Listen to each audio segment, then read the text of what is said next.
जय श्री कृष्ण भक्तों मोहिनी एकादशी व्रत की पौराणिक कथा समस्त पापों को हरने वाली है। तो कथा इस प्रकार है। धर्मराज युधिष्ठिर कहने लगे, हे कृष्ण, बैसाख मास की शुक्ल पक्ष की एकादशी का क्या नाम है और क्या उसकी विधि है, क्या कथा है, यह सभी विस्तार पूर्वक बतलाइए। श्री कृष्ण कहने लगे, हे धर्मराज, मैं आपसे एक कथा कहता हूँ जिसे महर्षि वशिष्ठ ने श्री रामचंद्र जी से कहा था। एक समय श्री राम बोले कि हे गुरुदेव, ऐसा कोई व्रत बतलाइए जिससे समस्त पाप और दुख नाश हो जाएं। मैंने सीता जी के वियोग में बहुत दुख भोगे हैं। महर्षि वशिष्ठ बोले, हे श्री राम, आपने बहुत सुंदर प्रश्न किया है। आपकी बुद्धि अत्यंत शुद्ध तथा पवित्र है। यद्यपि आपका नाम स्मरण करने से मनुष्य पवित्र और शुद्ध हो जाता है, तो भी लोकहित में यह प्रश्न बहुत ही अच्छा है। बैसाख मास में जो एकादशी आती है उसका नाम मोहिनी एकादशी है। इसका व्रत करने से मनुष्य समस्त पापों तथा समस्त दुखों से छूटकर मोह जाल से मुक्त हो जाता है। मैं इसकी कथा कहता हूँ, ध्यान पूर्वक सुनो। सरस्वती नदी के तट पर भद्रावती नाम की एक नगरी में द्युतिमान नामक चंद्रवंशी राजा राज्य करता था। वहाँ धन धान्य से संपन्न व पुण्यवान धनपाल नामक वैश्य भी रहा करता था। वह अत्यंत धर्मालु और विष्णु भक्त था।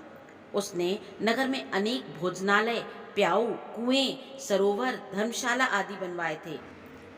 सड़कों पर आम, जामुन, नीम आदि के अनेक वृक्ष भी लगवाए थे। उसके 5 पुत्र थे, सुमना, शुद्ध बुद्धि, मेधावी, सुकृति और धृष्ट बुद्धि।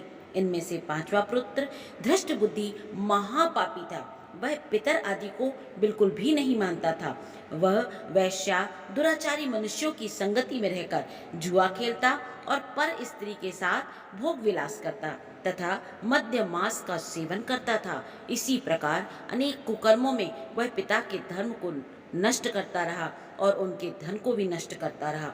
इन्हीं कारणों से त्रस्त होकर पिता ने उसे घर से निकाल दिया था। घर से बाहर निकलने के पश्चात वह गहने कपड़े बेचकर अपना निर्वाह करने लगा। जब सब कुछ नष्ट हो गया तो वैश्या और दुराचारी साथियों ने उसका साथ छोड़ दिया। अब वह भूख प्यास से अति दुखी रहने लगा। कोई सहारा न देख चोरी करना सीख गया। एक बार वह पकड़ा भी गया तो वैश्य का पुत्र जानकर चेतावनी देकर उसे छोड़ दिया गया, मगर दूसरी बार फिर पकड़ में आ गया। राजाज्ञा से इस बार उसे कारागार में डाल दिया गया। कारागार में उसे अत्यंत दुख दिए गए। बाद में राजा ने उसे नगरी से निकल जाने का हुक्म दे दिया। वह नगरी से निकल वन में चला गया।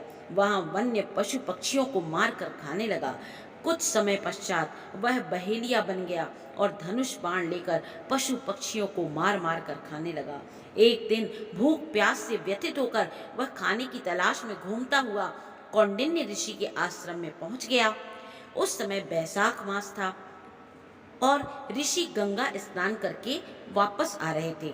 उनके भीगे वस्त्रों के छींटे उस पर पड़ने से उसे कुछ सद्बुद्धि प्राप्त हो गई।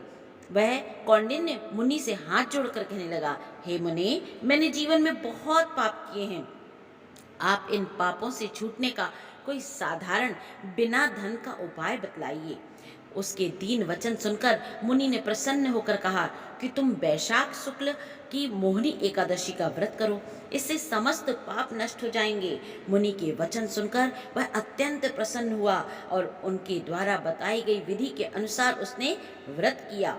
हे राम, इस व्रत के प्रभाव से उसके सारे पाप नष्ट हो गए और अंत में वह गरुड़ पर बैठकर विष्णु लोक को पहुंच गया। इस व्रत से मोह आदि सब नष्ट हो जाते हैं। संसार में इस व्रत से श्रेष्ठ कोई भी व्रत नहीं है। इसके महात्म्य को पढ़ने से अथवा सुनने से 1000 गोदान का फल प्राप्त होता है।